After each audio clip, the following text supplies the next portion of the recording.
my name is Desiree, or avocado_circles, and welcome. Today I have a very exciting video for you guys. I'm so excited. We're doing an art trade. I feel like a big girl YouTuber right now. Like, I'm grown. I'm a grown woman now. I'm doing an art trade with furuyawn here on YouTube. They obviously are a YouTuber. They have such pretty art. I love their art. I love their characters.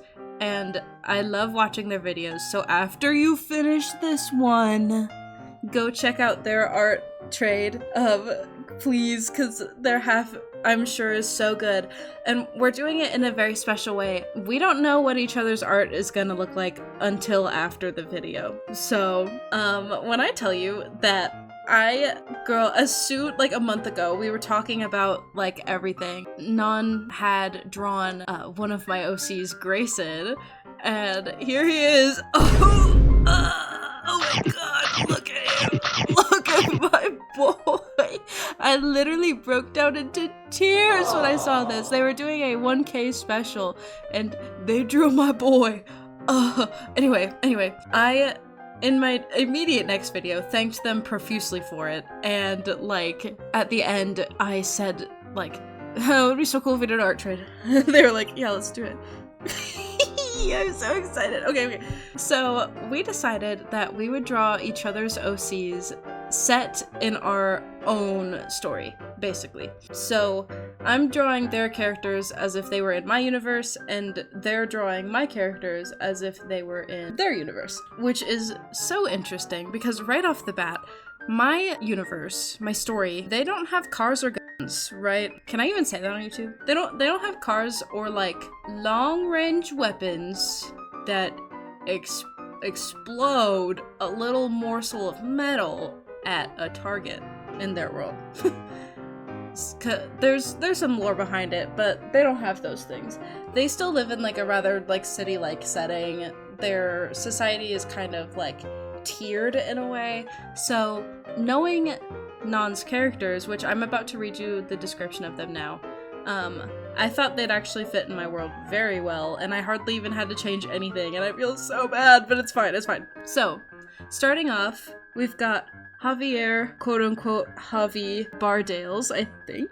He is 49 years old, 6'7", bro is a freaking giant. They say that his code name is Carpenter, and his occupation is a car salesman / hitman in their world. So, he's still a hitman in my world. However, he does not sell used cars anymore because there is an assassin's guild in my world, and some folks make an entire living off of that. I'm sure he wouldn't. He doesn't feel like the type of guy that would go that route. Hold on. Let me read you the rest of his description. It says, a lifestyle of selling poor suckers used cars during the day and murder for hire at night would give the impression that Javi does not like people very much. But that impression is a false one. Javi is a very outgoing and sociable man at heart, and it's only circumstance that has led him down this crooked path. Circumstance and poor life choices. Javi has made a lot of those. But regardless, Javi is a people person, minus the people. He can't maintain relationships to save his life, despite a desperate desire to settle down and retire. Okay, taking that, all of that is exactly the same. He is still Javi. Javi at heart, girl. But I don't know what the f he would sell instead. I've been trying to think about this for the past month. I don't know what in the world he would sell instead. Comment down below if you have any ideas.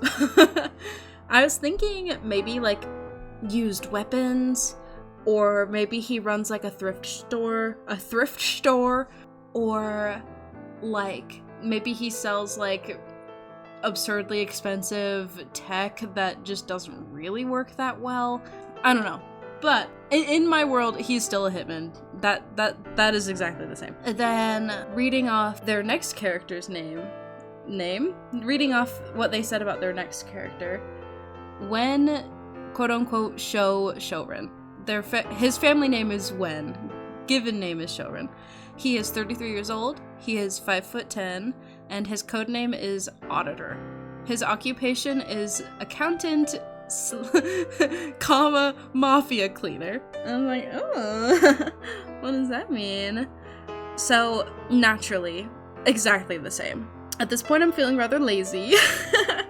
Because my world also has, like, a horrible mafia. There's, like, better and worse areas that deal with different types of, like, crime and mafia business. But, like, it makes sense that shou would be able to make his way up, because with a certain ability I gave him, yeah, I gave him an ability, guys. Anyway, he could do pretty well, especially as a mafia cleaner. I'm gonna read off the description Lon gave me for him as well. Shouren may look friendly and personable, but don't let his smile fool you.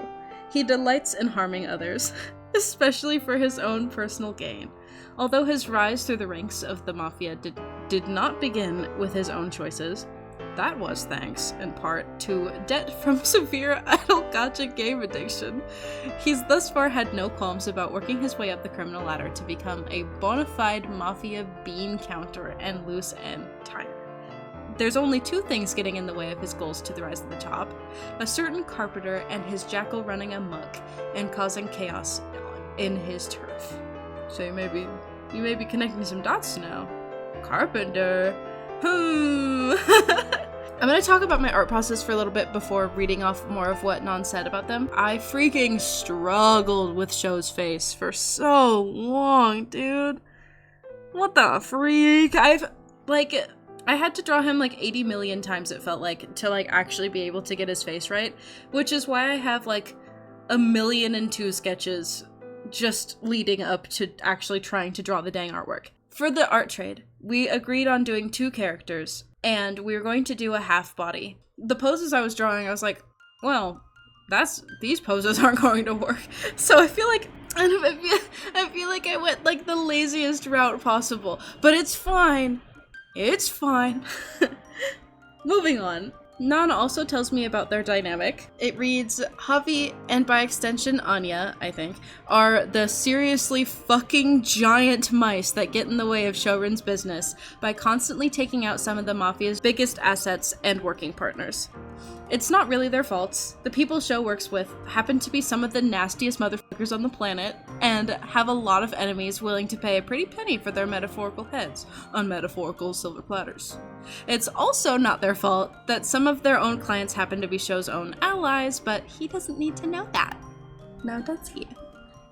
Shou takes a special interest in targeting Javi since he's both physically uninterested in women and is also fully aware that Anya is a better shot than him. He's a sadist after all. He's not interested in painful experiences. He has a bit of a network keeping an eye on the two of them, and who will report back to him when they're split up. That's when he makes his moves. But for some reason, when he has prime opportunity with no distractions or interruptions, he just can't seem to take Javi out. Curious. And they have this silly TLDR.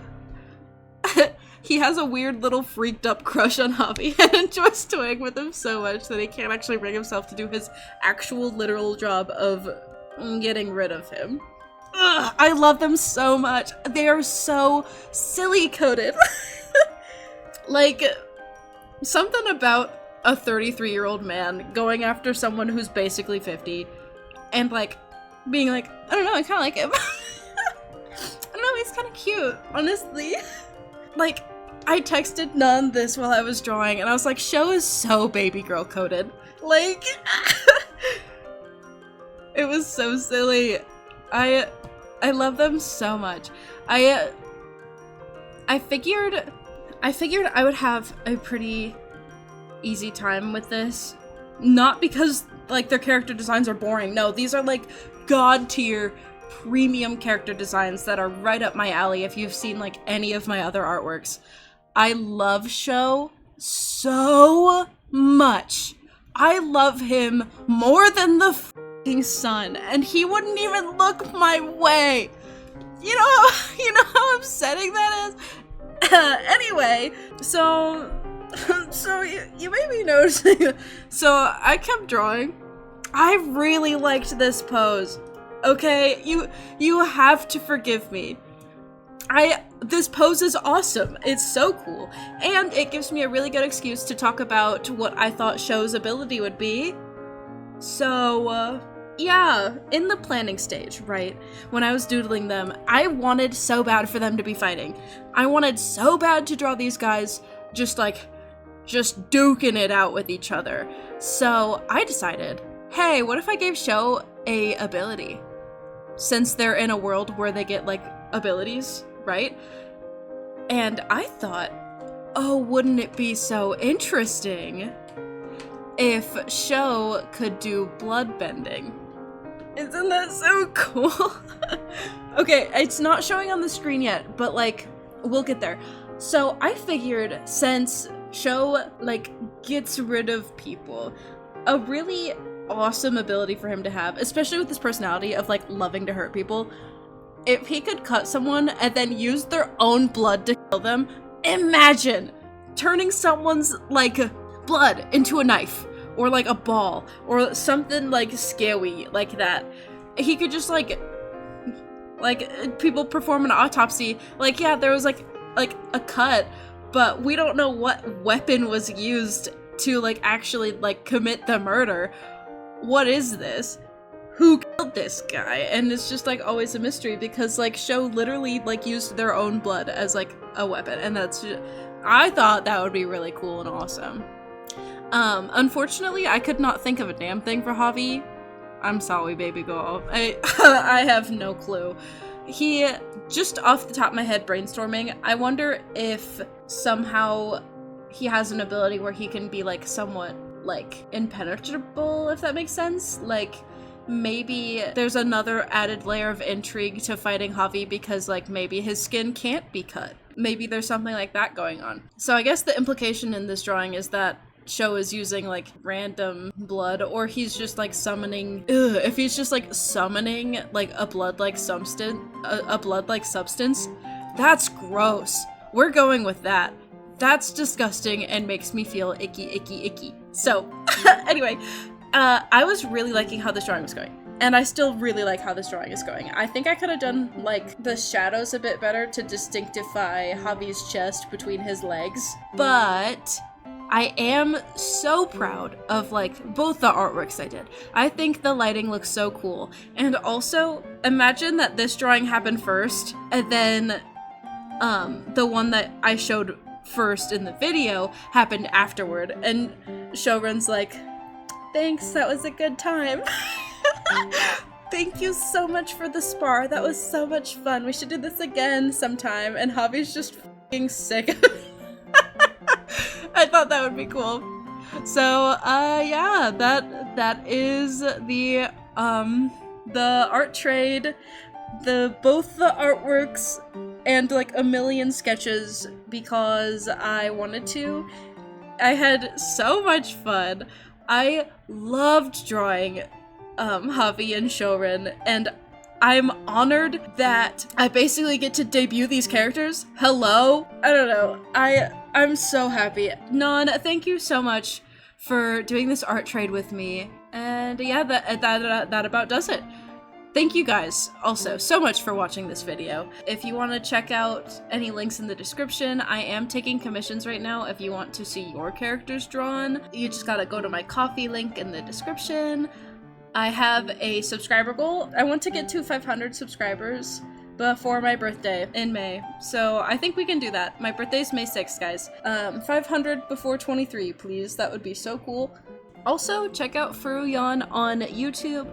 They drew my characters on their channel, and you guys are probably literally going to see it before I do. So check it out. Thanks for watching. Anyway, yeah. Bye.